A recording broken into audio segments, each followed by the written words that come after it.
Praise రాలండి. మన ప్రభువును ప్రియ రక్షకుడైన యేసుక్రీస్తు వారి ప్రశస్తమైన నామంలో మీకు అందరికీ శుభాభివందనాలు తెలియజేసుకుంటున్నానండి. ప్రియులారా, మరి ఈరోజు దేవుని దయా సంకల్పంను బట్టి నా సాక్ష్యాన్ని మీతో పంచుకోవాలని ఆశపడుతున్నాను. ప్రియులారా, ఇటు గొప్ప అవకాశం ఇచ్చినటువంటి దేవాదేవునికి మొదటగా నేను కృతజ్ఞతాస్తుతులు చెల్లిస్తున్నాను. అలాగే నా ప్రియ సహోదరుడు యోబు బ్రదర్ గారికి కూడా నేను ప్రభు పేరిట శుభములు తెలియజేస్తున్నాను. ప్రియులారా, నా జీవితము ఒకసారి నేను వెనక్కి తిరిగి చూసుకుంటే నా జీవితంలో దేవుడు చేసినటువంటి మహాశ్చర్య కార్యాలు లెక్కకు మించినవై ఉంటున్నాయి. ప్రియులారా, మన ప్రపంచ మానవ చరిత్రను గమనిస్తే కనుక క్రీస్తు పూర్వము క్రీస్తు శకం అని రెండుగా విభజించారు. అలాగే నా వ్యక్తిగత జీవితాన్ని కనుక ఒకసారి చూసుకుంటే ప్రియులారా, నేను 10th క్లాస్కి ముందు ఒక జీవితం, 10th క్లాస్ తర్వాత ఒక జీవితం అనేది కొనసాగించబడింది నా జీవితంలో. 10th క్లాస్ ముందు వరకు కూడా నా జీవితం ఎలా ఉండేదంటే, ఒక క్రైస్తవుడిగా, భక్తి కలిగినటువంటి క్రైస్తవ యవనస్తుడిగా నేను ఉండేవాడిని. ప్రతి ఆదివారం చర్చికి వెళ్ళేవాడిని, సండే స్కూల్లో పార్టిసిపేట్ చేసేవాడిని, యూత్ మీటింగ్లో పార్టిసిపేట్ చేసేవాడిని. ఇలా నా జీవితం కొనసాగుతూ ఉండేది. ప్రియులారా, మరి సరిగ్గా 7వ తరగతి 8వ తరగతి మధ్యలోకి వచ్చిన తర్వాత ఒకసారిగా నేను సండే స్కూల్లో విన్న బోధలు కావచ్చు, మా సంఘంలో కాపరి చెప్పినటువంటి బోధల ద్వారా కావచ్చు, సువార్త భారం అనేది నా హృదయంలో ఒక మంటలాగా మండడం ప్రారంభించింది. ప్రియులారా, ఆ సమయంలో నేను ఒక తీర్మానం చేసుకున్నాను. ఇక మీదట నేను నాకు తెలిసి తెలియక చేసిన ప్రతి పాపమును బట్టి దేవుని దగ్గర ఒప్పుకొని నేను క్రీస్తు సువార్త ప్రకటించాలి అనే ఒక భారం కలిగిన వారినై ఆ దినాలలో, అంటే ఇది 93, 92 ఆ సమయంలో ప్రియులారా, ఆ దినాల్లోనే బైబిల్ చేత పట్టుకొని నేను మా ఇంటికి ఒక కొద్దిగా కాస్తంత దూరంలో ఉన్నటువంటి నివాస గృహాల వైపు వెళ్ళి యేసుక్రీస్తుని గురించి సువార్త ప్రకటించేవాడిని. ప్రియులారా, అలా సాగుతూ ఉంటుండగా దినాలు నేను స్కూల్లో మంచి స్టూడెంట్గా ఉండేవాడిని. ప్రియులారా, టాప్ స్టూడెంట్గా ఉండేవాడిని. నేను సునీల్ అనే పేరు అంటే స్కూల్లో చాలామందికి బాగా వెల్ నోటెడ్ నేమ్ అనమాట. అక్కడ కూడా నేను యేసుక్రీస్తు గురించి నా స్నేహితులకు చెప్పేవాడిని. ప్రియులారా, అలా చెప్పి వాళ్ళని క్రీస్తు వైపు ఆకర్షించేవాడిని. ప్రియులారా, వాళ్ళు హైందవులు అయినప్పటికీ, ముస్లిం సోదరులు అయినప్పటికీ కూడా నేను సండే స్కూల్కి రండి, మా చర్చ్లో మా సండే స్కూల్ చాలా బాగా జరుగుతుంది, అక్కడ పాటలు నేర్పిస్తారు, ఇంకా యేసుక్రీస్తు ప్రభు వారి గురించి మీరు ఇంకా వివరంగా తెలుసుకోవచ్చని నా స్నేహితులకు నేను యేసుక్రీస్తు ప్రభు వారిని పరిచయం చేశాను. ప్రియులారా, అలా వాళ్ళని కూడా సండే స్కూల్కి నడిపించేవాడిని. ప్రియులారా, కానీ నా స్నేహితుల వాళ్ళ ఇళ్లలో వాళ్ళ తల్లిదండ్రులు నువ్వు చర్చికి వెళ్తున్నావంట కదా అని చెప్పి వాళ్ళని బాగా కొట్టేవాళ్ళంట. అప్పుడు వాళ్ళు నాకు వచ్చి ఆ విషయం చెప్తే, సరే మీరు చర్చికి వస్తే మీ ఇంట్లో వాళ్ళు తిడతా ఉన్నారు కదా, మనం స్కూల్లోనే ఒక చోట కూడుకుందాం మనం అందరం అని చెప్పి నేను స్కూల్లోనే ఒక మూలకు ప్రతి ఆదివారం కూడా మేము కూడుకునే వాళ్ళం. ప్రియులారా, అలా దాదాపు ఒక 20 మంది దాకా నా స్నేహితులు కలిసి మేము ప్రతి ఆదివారం కూడా వెళ్ళి అక్కడ దేవుని పాటలు పాడుతూ దేవుని స్తుతిస్తూ నాకు తెలిసిన యేసుక్రీస్తుని వాళ్ళకి పరిచయం చేశాను. ప్రియులారా, అలా సాగుతూ ఉండగా ఒకరోజు మా హెడ్ మాస్టర్ గారికి ఈ విషయాన్ని తెలియపరిచారు. ప్రియులారా, తెలియపరిచినప్పుడు అతను వచ్చి నన్ను బాగా క్లాస్లో అందరం ముందర తిట్టేశాడు. నేను బాగా ఏడ్చాను. మీ ఇంట్లో వాళ్ళని పెద్దవాళ్ళని పిలుచుకొని రా అని చెప్పాడు హెడ్ మాస్టర్ గారు. అలా జరిగినప్పుడు మా ఇంట్లో వాళ్ళు కూడా పెద్దవాళ్ళు వచ్చి మాట్లాడినప్పుడు, ఎందుకు మీ అబ్బాయి ఇలా ప్రవర్తిస్తూ ఉన్నాడు, మత ప్రచారం చేస్తూ ఉన్నాడా అని స్కూల్లో అందరి ముందు హెడ్ మాస్టర్ గారు మా అమ్మను కూడా తెలియపరిచారు విషయాన్ని. అప్పుడు మిగతా టీచర్లు మా అమ్మతో అన్నారంట, ఏంటమ్మా నీ కొడుకుని పాస్టర్ చేయాలనుకుంటున్నావా, ఇప్పుడే 10th క్లాస్లోనే ఆ అబ్బాయి ఇంత మత ప్రచారం చేస్తూ ఉన్నాడు అని అన్నారంట మా అమ్మతో. అప్పుడు మా అమ్మ ఏమనకుండా ఇంటికి వచ్చేసింది. ప్రియులారా, 10th క్లాస్లో నేను టాప్ 3 స్టూడెంట్స్లో ఒక స్టూడెంట్గా నేను స్కూల్లో పాస్ అయ్యాను. ప్రియులారా, మంచి మార్కులతో పాస్ అయ్యాను. ఎప్పుడైతే 10th క్లాస్ పాస్ అయిపోయిన తర్వాత నేను కాలేజ్ చేరానో అప్పటి నుంచి నా జీవితం అనేది మలుపు తిరగడం ప్రారంభించింది. ప్రియులారా, ఎంతలాగా అంటే ప్రియులారా, ఒక ఊహించని ఉత్పాతము నా జీవితంలో అనేది జరగడం ప్రారంభించింది. ప్రియులారా, నేను ఒక అమ్మాయిని ఇష్టపడ్డాను. ప్రియులారా, ఆ అమ్మాయిని ఇష్టపడినప్పుడు ఆ అమ్మాయి నన్ను ఇష్టపడలేదు.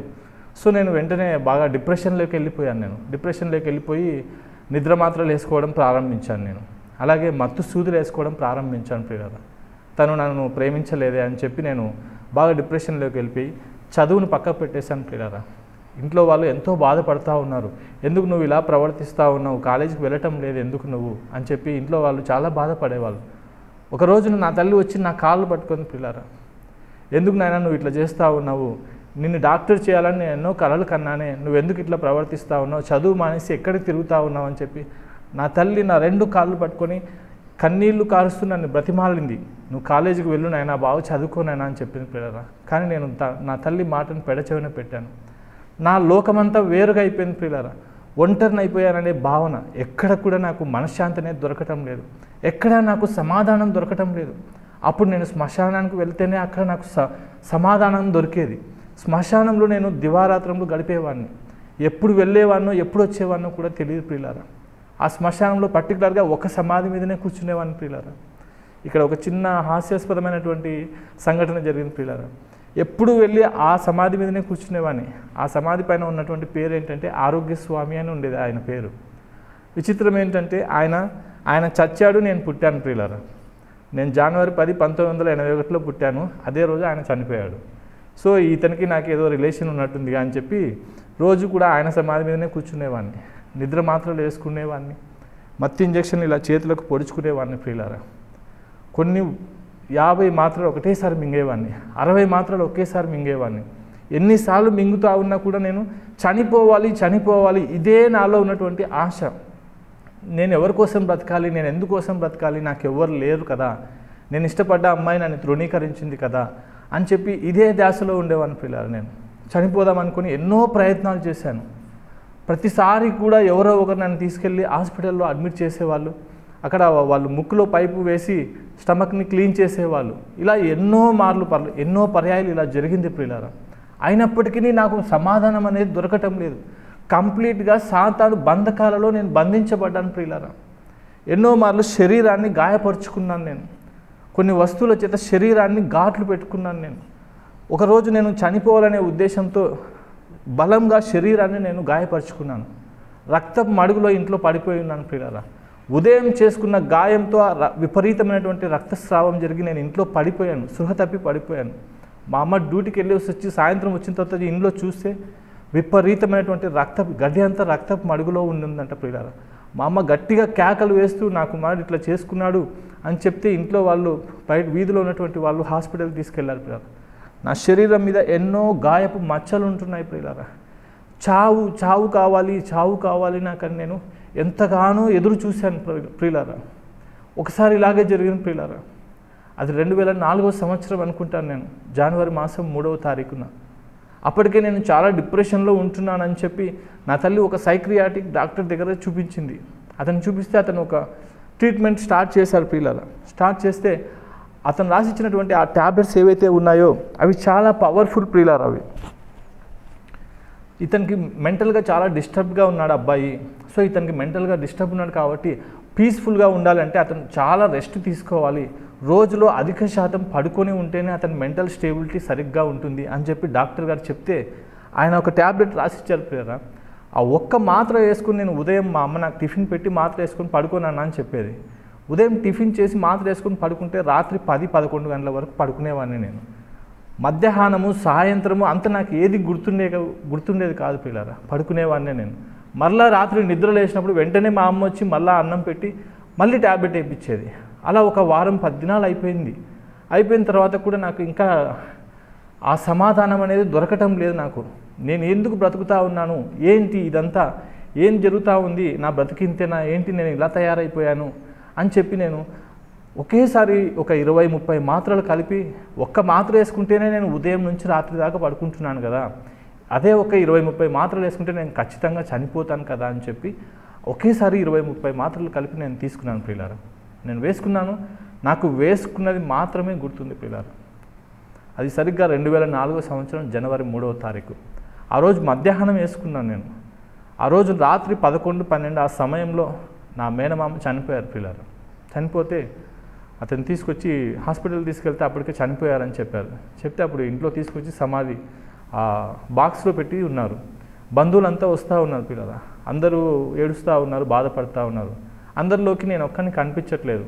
ఎక్కడికి వెళ్ళాడు సునీల్ అని అడిగితే పైన పడుకున్నాడమ్మా అని మా అమ్మ చెప్పిందంట. అప్పుడు నా స్నేహితులు వచ్చి చూశారంట. చూస్తే అప్పటికి నా స్థితి ఎలా ఉందంటే పిల్లరా, ఇది చాలా గొప్ప ఆశ్చర్యకరమైన సంఘటన పిల్లరా. చాలా జాగ్రత్తగా గమనించండి. జనవరి 3, 2004వ సంవత్సరంన నేను మధ్యాహ్నం 3 గంటల సమయంలో నేను మాత్రలు వేసుకున్నాను పిల్లల. ఆ నిద్ర మాత్రలు వెరీ పవర్ఫుల్ డోసెస్ మాత్రలు అవి. ఆ వేసుకున్నదే గుర్తుంది నాకు అంతే. అప్పటికి మాత్రలు వేసుకుని దరిదాపుగా 12 గంటల సమయం గడిచిపోయింది. మధ్యరాత్రి సమయంలో నన్ను చూడడానికి వచ్చినటువంటి వాళ్ళు చెప్పిన మాట నాతో ఏంటంటే, నా శరీరం అంతా రంగు మారిపోయిందంట, నా కడుపు ఉబ్బిపోయిందంట, నేను నోటి నుంచి రక్తం కక్కుకున్నానంట. ఆ కక్కిన రక్తము నా ఎదురుగా పడి నా కాళ్ళ మీద పడిపోతే ఆ రక్తాన్ని తినడానికి కొన్ని వందల చీమలు క్యూ కట్టాయంట. శరీర రంగు మారిపోయిందంట. వెంటనే నన్ను తీసుకొని హాస్పిటల్ తీసుకెళ్తే డాక్టర్లు చూసి, మాత్రలు చాలా పవర్ఫుల్ మాత్రలు వేసుకున్నాడు కదమ్మా, ఆ మాత్రలు కరిగిపోయి రక్తంలో కలిసిపోయాయి, ఇతను కోలుకోవడం చాలా కష్టము, బ్రతకడం కూడా చాలా కష్టము, మీరు చాలా లేట్గా తీసుకొచ్చారు అని డాక్టర్లు చెప్తా ఉన్నారంట. మీరు క్రిస్టియన్స్ అమ్మా అంటే, అవును సార్ అంటే, ప్రార్థన చేసుకోండి మీ దేవునికి, ఆ అబ్బాయి బ్రతకడం కష్టము అని చెప్పారంట. ట్రీట్మెంట్ అయితే ఎవరు ఏం చేయటం లేదంట ప్రియులారా. మాత్రలు వేసుకున్న 2 గంటల లోపల అయితే కక్కించడానికి వీలవుతుంది. దరిదాపుగా 12 గంటలు దాటిపోయింది కాబట్టి ట్రీట్మెంట్ చేయడానికి అక్కడ డాక్టర్లకు అవకాశం లేదు. ఊరికే అలా స్ట్రెచ్చర్ పైన పెట్టారంట ప్రియులారా. అప్పుడు ఆశ్చర్యకరంగా దేవుడు, అక్కడికి ఒక డాక్టర్ వచ్చారంట. ఆయన చెప్పిన మాట ఏంటంటే, ఏంటి కేసు అని అడిగారంట. అంటే ఇలాగా సూసైడ్ అటెంప్ట్ చేశారు, నిద్ర మాత్రలు వేసుకున్నారని చెప్పారంట పిల్లలు. చెప్తే ఆ డాక్టర్ వచ్చి ట్రీట్మెంట్ ఇవ్వడం స్టార్ట్ చేశారంట. ఆ డాక్టర్ని అంతకుముందు అక్కడ ఎవరు చూసిలేరంట పిల్లలు. ఆ డాక్టర్ ఆ హాస్పిటల్ వ్యక్తి కాదని కొందరు అంటున్న తర్వాత నాకు చెప్పిన వారు చెప్పారు. ఆయన ఎక్కడి నుంచి వచ్చాడంట ప్రియులారా. ఒక డాక్టర్ వచ్చి ఆయన ట్రీట్మెంట్ ఇవ్వడం స్టార్ట్ చేశాడు ప్రియులారా. ట్రీట్మెంట్ ఇవ్వడం స్టార్ట్ చేస్తే బయట ఉన్న వాళ్ళలో ఒకటే టెన్షన్, ఆల్రెడీ ఇంటి దగ్గర ఒక శవం ఉంది, ఇతనికి కనుక మళ్ళీ ఇప్పుడు నాకు ఏదైనా జరిగితే 2 శవాలు కలిపి ఎక్కడ మేము సమాధి చేయాల్సి వస్తుందో అని ఇంట్లో వాళ్ళంతా ఒకటే టెన్షన్ పడతా ఉన్నారు ప్రియులారా. తర్వాత అక్కడ ట్రీట్మెంట్ ఇచ్చిన తర్వాత నేను ఐసీయూలోకి షిఫ్ట్ చేశారు ప్రియులారా. ఎమర్జెన్సీ వాళ్ళకి ఐసీయూలోకి షిఫ్ట్ చేసి పెట్టారు. ఇది 3వ తారీఖు నైట్ జరిగితే మరలా నాకు తెలివి వచ్చేసరికి దాదాపుగా నేను 7 రోజులు కోమాలో ఉన్నాను ప్రియులారా. జనవరి 9వ తారీఖు రాత్రి నాకు మెలకువ వచ్చింది. ఏం జరిగిందని మా వాళ్ళని అడిగితే ఇలా జరిగిందని చెప్పారు ప్రియులారా. అలా నా జీవితంలో ఆ రోజు దేవుడు చాలా గొప్ప ఆశ్చర్యకారం జరిగించాడు ప్రియులారా. మరణ పడకపై నుంచి నన్ను పైకి లేపాడు ప్రియులారా. ఎన్నో సంవత్సరాలు బంధకాలలో బంధింపబడి ఉన్నాను. నేను శ్మశానాల్లో పడుకునేవాడిని. అర్ధరాత్రి శ్మశానంలో పడుకున్న తర్వాత మెలకు వస్తే, శ్మశానం అంటేనే అందరికీ ఎంతో భయము, కానీ నాకు ఎటువంటి భయం ఉండేది కాదు. నేనే ఒక దయ్యంలాగా ప్రవర్తించేవాడిని. సాతాను యొక్క బంధకాలలో బంధింపబడి శరీరాన్ని గాయపరుచుకున్నాను. గెరాసేనుల దేశంలో సేన అనబడినటువంటి వ్యక్తి ఏ విధంగా అయితే తన శరీరాన్ని గాయపరుచుకునేవాడో అదే రీతిగా నేను కూడా నా శరీరాన్ని గాయపరుచుకున్నాను. నా శరీరం మీద లెక్కకు మిక్కిలి గాయాలు నేటి వరకు సజీవ సాక్ష్యంగా ఉన్నాయి ప్రియులారా. ఎన్నో లీటర్ల రక్తము నేల తాకింది, కానీ దేవుడు నన్ను ఏ రోజు కూడా మరణానికి అప్పగించలేదు. జగత్తు పునాది వేయబడకమునిపే, భూమికి పునాదులు వేస్తుండగానే కాలుచున్న రాళ్ల మధ్యలో ఆయన నన్ను జ్ఞాపకం చేసుకున్నాడు ప్రియులారా. తన దయా సంకల్పంలో నన్ను జ్ఞాపకం చేసుకున్నాడు ప్రియులారా. సజీవుల లెక్కలో నేటి వరకు నిలిపాడు ప్రియులారా నన్ను. ఒకప్పుడు నా జీవితం ఎలా ఉండేదంటే, ఆ ప్రభుత్వ ఆసుపత్రిలో నా పేరు తెలియని డాక్టర్స్ ఉండేవాళ్ళు కాదు, నా పేరు తెలియని నర్సులు ఉండేవాళ్ళు కాదు. అలా సాగుతున్నటువంటి సమయంలో పోలీసులకు కూడా విసుగు వచ్చేసింది నాతో. నేను ఎప్పుడు మాత్రలు వేసుకుని అడ్మిట్ అయినా కూడా హాస్పిటల్లో ఎమ్మెల్సీ కేసు అని ఒకటి అవుతుంది ప్రియులారా. అంటే ఆత్మహత్య ప్రయత్నం క్రింద కేసు నమోదు చేస్తారు డాక్టర్లు, పోలీసులు. ఆ పోలీసులకు కూడా విసుగు వచ్చింది నా పైన. విసుగు వచ్చి వాళ్ళు నా మీద కేసు ఫైల్ చేశారు. ఫైల్ చేస్తే నన్ను తీసుకెళ్ళి సబ్ జైల్లో పడేశారు ప్రియులారా. 14 రోజులు నేను సబ్ జైల్లో గడిపాను. ఆ భయంతో నాకు ఆ నిద్ర మాత్రలు, ఆ మత్తు ఇంజక్షన్లు వేసుకోవటము, కోర్టుకు వెళ్ళాలి కదా అనే భయంతో, మళ్ళీ జైలుకి వెళ్ళాల్సి వస్తుందేమో అనే భయంతో ఆ అలవాటును నేను మానేసుకున్నాను. నేను మానుకున్నాననే కంటే కూడా నా ప్రభు నన్ను మహన్పించాడు. ఆ బంధకాల్లో నుంచి ప్రభు నన్ను విడిపించాడు. ఆశ్చర్యకరమైన రీతిగా దేవుడు ఎంత బలంగా అయితే నా జీవితంలో పనిచేశాడో అంతే బలంగా సాతాను కూడా నా జీవితంలో దేవుని సంకల్పము, దేవుని ఉద్దేశము, దేవుని ప్రణాళిక ఏదైతే ఉందో అది జరపబడకూడదు అని అంతే బలంగా సాతాను కూడా నా జీవితంలో వాడి క్రియలు జరిగిస్తూ వచ్చాడు ప్రియులారా. నేను ఆ బంధకాలు, మత్తు సూదులు వేసుకోవడము, నిద్ర మాత్రలు మింగటం, వాటి నుంచి విడిపించబడిన తర్వాత వాడు కొత్తగా నాకు త్రాగడం అలవాటు చేశాడు ప్రియులారా. ఒక త్రాగుడుకు నేను బానిసగా మారిపోయాను. ఎంతలా త్రాగుతూ ఉన్నానంటే తిండి తినడం మర్చిపోయేవాడిని. ఉదయం లేచిన దగ్గర నుంచి రాత్రి పడుకునేదాకా భయంకరంగా త్రాగుతూ ఉండేవాడిని.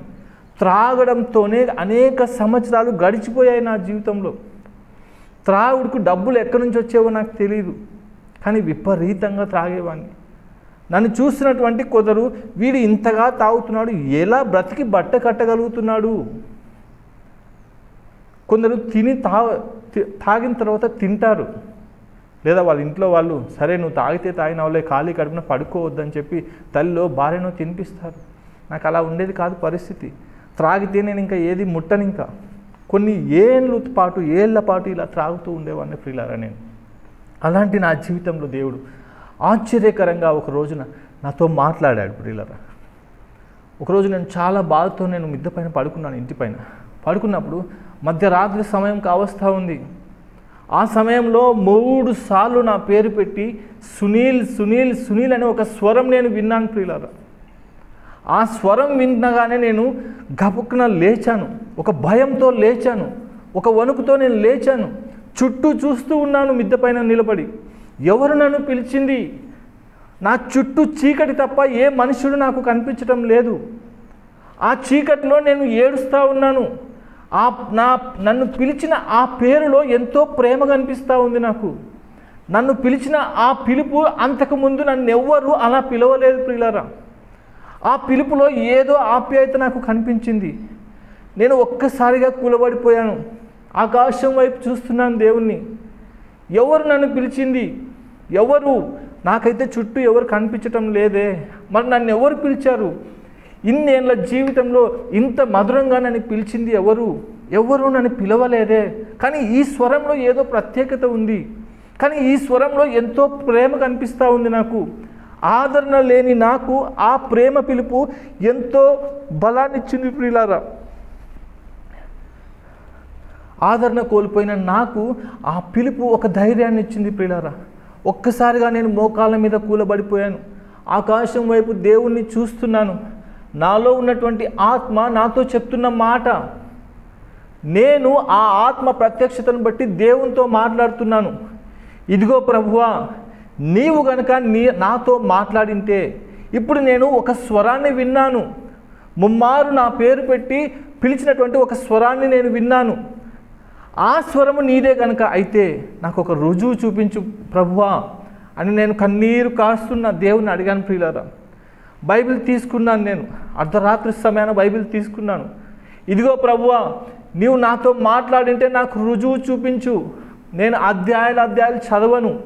బైబిల్ మూసిన వాడిని ఇలా తెరుస్తాను అంతే.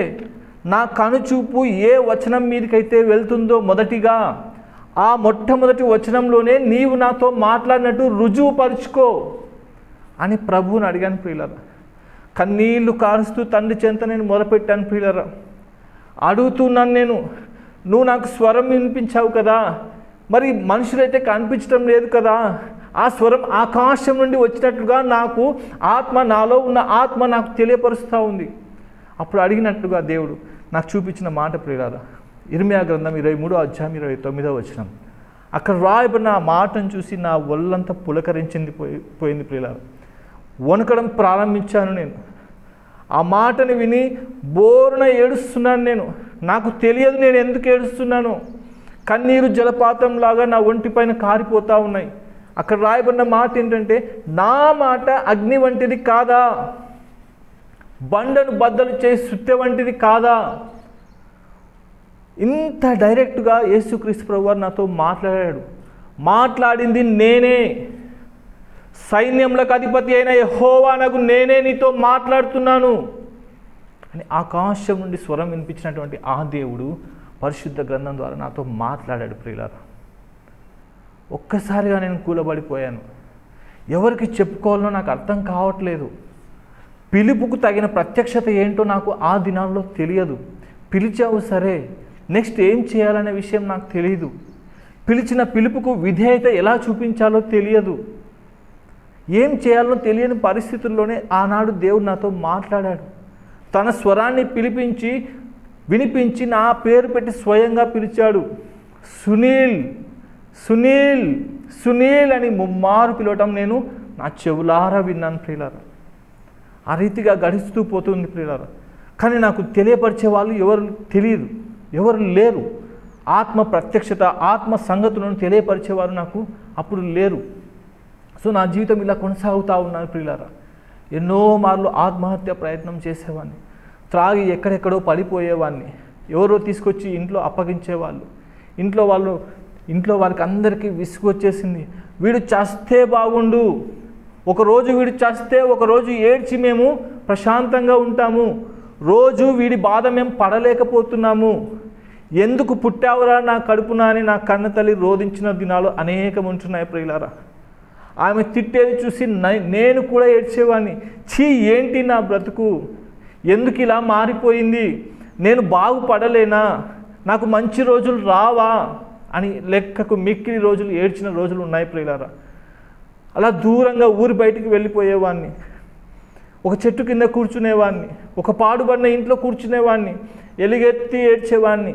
నా దేవా, ఎన్నాళ్ళు ఎంతకాలం మట్టుకు నేను ఇలా ఉండాలి, నాకు మార్పు రాదా, నేను బంధింపబడినటువంటి ఈ బంధకాల నుంచి నాకు విడుదల రాదా అని ఎన్నో మార్లు దిక్కులు పిక్కటిల్లేలా గట్టిగా దేవుణ్ణి అడిగేవాడిని ప్రియులారా. అలాంటి సమయంలో ఒక సహవాసం నాకు పరిచయం అయింది ప్రియులారా. ఆ సహవాసంలో వాక్యం యొక్క మాధుర్యం ఏంటో నాకు అర్థమైంది ప్రియులారా. అప్పటి నుంచి ఆ సహవాసంతో నేను అంటుకట్టబడ్డాను ప్రియులారా. ఆత్మ ప్రత్యక్షత సంగతులు నాకు తెలియడం ప్రారంభమైంది ప్రియులారా. ఆ దినం నుంచి అప్పటి నుంచి నా పిలుపుకున్నటువంటి ప్రత్యక్షత ఏంటి, నా పిలుపుకున్నటువంటి ప్రణాళిక ఏంటి, దేవుడు ఆ రోజు నన్ను పిలవటంలో ఆయన యొక్క ఉద్దేశం ఏంటి అనే విషయాలు ఒక్కొక్కటిగా నాకు తెలియడం ప్రారంభించింది ప్రియులారా. అప్పటి నుండి నా బ్రతుకును దేవుడు ఆశ్చర్యకరమైన రీతిగా మార్చడం ప్రారంభించాడు ప్రియులారా. ఈరోజు కూడా చాలామంది నన్ను చూస్తే నువ్వు ఇంకా బ్రతికే ఉన్నావా అని అడిగిన వాళ్ళు కూడా నాకు చాలామంది ఉన్నారు ప్రియులారా. నన్ను అడిగిన వాళ్ళు ఉన్నారు చాలామంది. నీకు ఆరోగ్యం ఇంకా బాగుందా, ఏ సమస్య లేదా నీ ఆరోగ్యంలో, ఏ రోగం లేదా నీకు అని అడిగిన వాళ్ళు పెక్కుమంది ఉన్నారు ప్రియులారా. నేను ఎరుగుదును. ఈరోజు కూడా జనరల్ హాస్పిటల్లోకి వెళ్తే నన్ను గుర్తుపట్టిన వాళ్ళు చూసి ఆశ్చర్యపోతారు. ఒకప్పుడు మైకంతో త్రూగుతూ వచ్చేవాడు ఇతను, ఈరోజు బైబిల్ చేతపట్టుకొని సువార్త ప్రకటిస్తున్నాడే. వారి కన్నులను చూసి వారే ఆశ్చర్యపోతున్నారు. ఎస్, వీరి దేవుడు నిజమైన దేవుడు. ఎస్, వీరి దేవునికి అసాధ్యమైనది ఏది లేదు. ఎస్, ఈ దేవుడు మరణ పడకపై నుంచి లేపుటకు సమర్థుడు అని వారు దేవుని స్తుతిస్తున్నారు. 7 రోజులు కోమాలో ఉన్న వ్యక్తిని నేను, ఒళ్ళంతా గాయం చేసుకున్న వ్యక్తిని నేను, రక్తము నా ఇంటిలో ధారలు కట్టినవి బండలపైన. అలాంటి స్థితిలో నుంచి దేవుడు తన పిలుపు యొక్క లక్ష్యం ఏమిటి, తన పిలుపు యొక్క ప్రణాళిక ఏంటి, ఆయన పిలుపులో ఉన్నటువంటి ఆ ఉన్నతమైనటువంటి ఉద్దేశాలు ఏంటి అని నాకు ఒక్కొక్కటిగా ఒక ప్రణాళిక ప్రకారంగా తెలియపరుచుకుంటూ వచ్చాడు ప్రియులారా. ఎన్నో మార్లు నిజంగా దేవుడు చాలా మంచివాడు ప్రియులారా. ఎందుకంటే వాక్యం సెలవిస్తుంది కదా, యెహోవా ఉత్తముడని రుచి చూచి తెలుసుకోవాలంట. అది నేను రుచి చూశానమ్మా, నేను రుచి చూశాను. ఆయన దీర్ఘశాంతానికి నేను ప్రత్యక్ష ఉదాహరణ, ఆయన నిత్య సంకల్పానికి నేను ప్రత్యక్ష ఉదాహరణ. నిత్య జీవానికి వారసులగుటకే ఆయన మనల్ని పిలిచాడు తల్లి. ఏ ఒక్కరు నశించిపోవటం ఆయనకు ఇష్టం లేదు. ఇది అనేకమైనటువంటి బంధకాలలో బంధింపబడి మమ్మల్ని విడిపించేవారు లేరా అని కుమిలిపోతూ ఏడుస్తూ బ్రతుకుల జీవితాన్ని గడుపుతున్న వాళ్ళు ఉన్నారు. వారందరికీ నేను చెప్తున్న ఒక శుభవార్త, యేసుక్రీస్తు నమ్మదగిన వాడు. ఆయన నిన్ను విడిచిపెట్టడు. లోకం నిన్ను విడిచిపెడుతుంది, నిన్ను కన్నవారు నిన్ను విడిచిపెడతారు, నిన్ను కట్టుకున్న భార్య నిన్ను విడిచిపెడుతుంది, నీ సహోదరుడు కావచ్చు, నీ స్నేహితులు కావచ్చు, నీ ఇరుగు పొరుగు వారు కావచ్చు, వారందరూ విడిచిపెట్టినా నా దేవుడు విడిచిపెట్టాడు నాన్న. ఆయన నమ్మదగిన వాడు. నీవెప్పుడు ఆయన వైపు చూస్తావా అని దినమెంతా నీ వైపు చూస్తున్నాడు ఆయన. ఎన్ని సంవత్సరాలు చూస్తున్నాడు నాన్న. నా వైపు అయితే కొన్ని సంవత్సరాల తరబడి ఎంతో ఓపికతో, అయ్యో నా కుమారుడా, నేను బాధపడితే ఆయనకు ఇష్టమా? కాదే. నేను ఇక్కడ కన్నీరు కారిస్తే ఆయన అక్కడ కన్నీరు కారుస్తాడు. నా కుమారుడు ఇంకా ఎంతకాలం ఈ బంధకాలలో బంధింపబడాలి? శ్మశానాలలో గడుపుతూ ఉండేవాడిని. శ్మశానం పోవడానికి ఎవరు ఇష్టపడరు, కానీ నాకు శ్మశానమే నివాస యోగ్యంగా ఉంటున్నది. కన్నీరు కార్చని రోజంటూ లేదు. అటువంటి నన్ను ఈ దినాన సజీవుల లెక్కలో నిలిపాడు. ఆయన ప్రేమను నాకు తెలియపరిచాడు. ఆయన సంకల్పాన్ని నాకు తెలియపరిచాడు. ఈరోజు నేను బైబిల్ చేత పట్టుకొని దేవుని సువార్తను ప్రకటిస్తున్నానమ్మా. పాస్టర్ ట్రైనింగ్ చేశాను. ఈరోజు నేను త్వరలోనే ఒక చర్చి స్థలాన్ని కొనుక్కొని ఒక మందిరం కట్టాలని ఒక ఉద్దేశంతో ఉంటున్నాను. ఏది ఏమైనప్పటికీ ఆయన సంకల్పం మాత్రమే నా జీవితంలో నెరవేర్చబడాలి. ఏ మనిషిని ఉద్దేశంలో నెరవేర్చబడటానికి వీలు పడదు.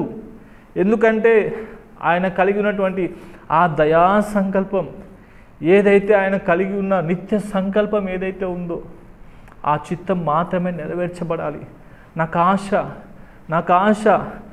నేను దేవుడిని ఒకటి అడుగుతూ ఉంటాను. నేను ప్రార్థన చేసుకునేటప్పుడు, అయ్యా యేసయ్యా, ఇదిగో ఈరోజు ఉదయము నేను లేచినది మొదలుకొని మరలా ఇంటికి వచ్చి ప్రార్థన చేసుకునేంత వరకు నా కన్నులు ఎంతమందినైతే చూస్తాయో వారందరూ రక్షించబడాలి దేవా. వారందరూ రక్షించబడాలి దేవా. ఏ ఒక్కరూ నశించిపోవటానికి ఇష్టం లేదు ప్రభువా. నశించిపోతున్నటువంటి ఆత్మల యొక్క భారము, నశించిపోతున్నటువంటి ఆత్మల యొక్క మంట పరిశుద్ధాత్మ దేవుడు నా హృదయంలో రగిలించి పెట్టాడు. ప్రియులారా, నశించిపోతున్న నాకు సంబంధం లేని వాళ్ళ విషయాల గురించి కూడా నేను కన్నీళ్లతో ప్రార్థిస్తుంటాను. దానికి దేవుడే సాక్షి.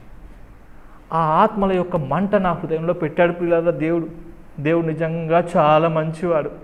ఆయన నమ్మదగిన దేవుడు. కాబట్టి ఈరోజు వరకు కూడా నేను సజీవుల లెక్కలో ఉన్నాను.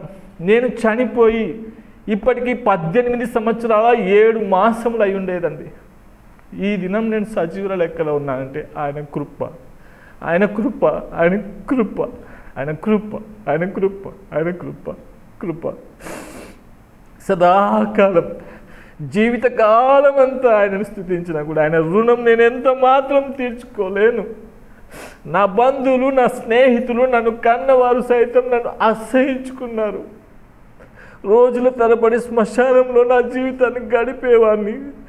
కానీ ఆయన విడిచిపెట్టలేదు, నన్ను మర్చిపోలేదు ఆయన. ఒకవేళ ఆయన నన్ను మర్చిపోయింటే దరిదాపుగా 18 సంవత్సరాలు అయి ఉండేది. కానీ ఆయుష్ని ఇచ్చాడు ఆయన, ఆరోగ్యాన్ని ఇచ్చాడు ఆయన.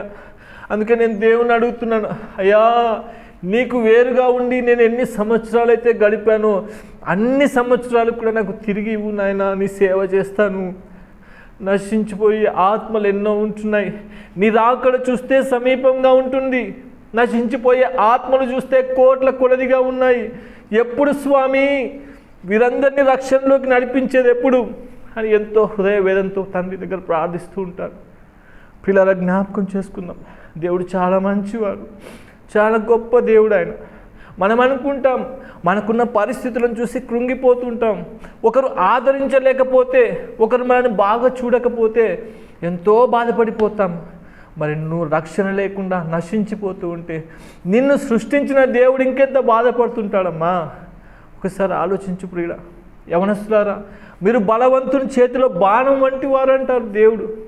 నీ యవన దశలో నీవు దేవుని కాడిని మోస్తే కనుక మన భారతదేశంలో క్రీస్తును నమ్మిన వారి సంఖ్య అత్యధికమవుతుంది ప్రియులారా. చరిత్ర చెప్తా ఉంటుంది, లేఖనాలు చెప్తా ఉన్నాయి, ఇదిగో క్రీస్తు రాకడ అతి సమీపంగా ఉంది.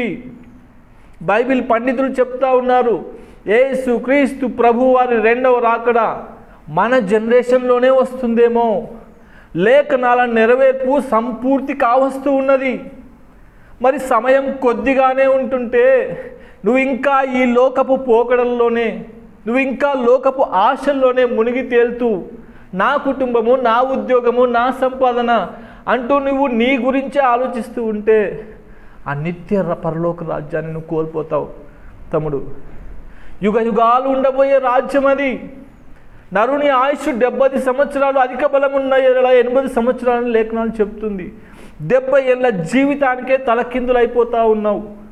70 ఏళ్ళ జీవితానికి సంపాదించాలని నీ సృష్టికర్తను మర్చిపోతున్నావు. ప్రియ యవనస్తుడా, నా జీవితాన్ని జ్ఞాపకం చేసుకో. నా జీవితంలో దేవుడు జరిగించిన ఆశ్చర్య కార్యాన్ని ఒక్కసారి నువ్వు జ్ఞాపకం చేసుకో. నన్ను బాగు చేసిన దేవుడు నిన్ను బాగు చేయలేడా? నన్ను విడిపించిన దేవుడు నిన్ను విడిపించలేడా? ఏ బంధకాలలో నువ్వు ఈరోజు ఉన్నావో నాకు తెలీదు. ఆ రోజు నన్ను చూసిన దేవుడే ఈరోజు నిన్ను చూస్తున్నాడు. నీ బంధకాలలో నుండి, నీ సమస్యల్లో నుండి విడిపించడానికి ఆయన సిద్ధం. ఆయన వైపు నువ్వు చేతులెత్తి, నా తండ్రి, నా మనవి ఆలకించవా అని నువ్వు మొర పెడితే కనుక ఆయన నీ మొర వినటానికి సిద్ధంగా ఉన్నాడు. అంత మాత్రమే కాదు, నీ చేయి పట్టుకొని ఆయన నడిపించడానికి సిద్ధంగా ఉన్నాడు. ప్రియులారా, జాగ్రత్తగా ఆలోచించండి. దేవుని పరిశుద్ధమైన రాకడ చాలా సమీపంగా ఉంటున్నది. నశించిపోయే ఆత్మలు కళ్ళ ముందు ఎన్నో కనిపిస్తున్నాయి. నన్ను బాగు చేసిన దేవుడు, నన్ను విడిపించిన దేవుడు, నన్ను మరణ పడకపై నుండి పైకి లేపిన దేవుడు నీ రోగం నుంచి నేను విడిపించలేడా?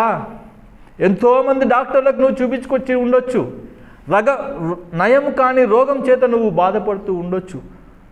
కానీ దేవుణ్ణి నమ్మినావంటే, దేవుని చెంతకు నువ్వు వచ్చావంటే, సర్వ సృష్టిని నోటి మాట చేత కలగజేసిన దేవుడు నీ సమస్యలను, నీ రోగం నుంచి నిన్ను విడిపించలేడా?